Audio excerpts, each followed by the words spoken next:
कांद्याचे दर कमालीचे घसरल्याने शेतकरी मोठ्या आर्थिक संकटात सापडले आहेत. सोलापूर कृषी उत्पन्न बाजार समिती येथे कांद्याला अवघा 1 रुपया प्रति किलो इतका निचांकी दर मिळत असल्याने कांदा उत्पादकांमध्ये तीव्र नाराजी व्यक्त होत आहे.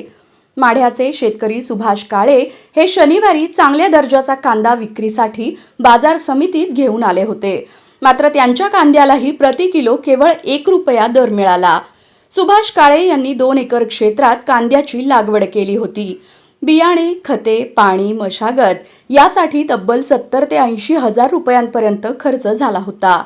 बाजारभाव पाहता लागवडीचा खर्च निघणे तर दूरच, पण कांदा काढणी करणाऱ्या महिलांची मजुरी आणि वाहतुकीचा खर्चही स्वतःच्या खिशातून करावा लागत असल्याची हतबलता त्यांनी व्यक्त केली. मामा नाव सांगा, कुठून आलो?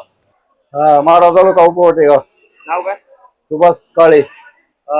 किती एकर मध्ये कांदा पेरलेला होता? काय भाव मिळाला? लागवडीचा खर्च काय? 2 एकर मध्ये पेरला होता. लागवडीचा, खताचा आणि खुरपणाचा मिळून सगळा 70,000 रुपये खर्च झाला. भाव काय मिळाला? भाव मिळाला 1000 रुपये. किती क्विंटल गेला?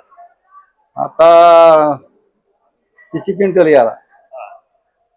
मिळालं का? हातात काय पडतंय? काय नाही, पदर जायचंय. पदर किती जाईल पदराचं? आता किती 30,000 पटी होईल.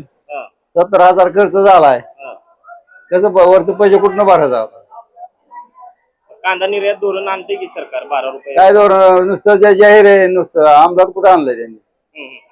आणि कांदा खरेदी करते ते नापेड खरेदी व्यापाऱ्याची खरेदी करते, शेतकऱ्याची कुठे करते?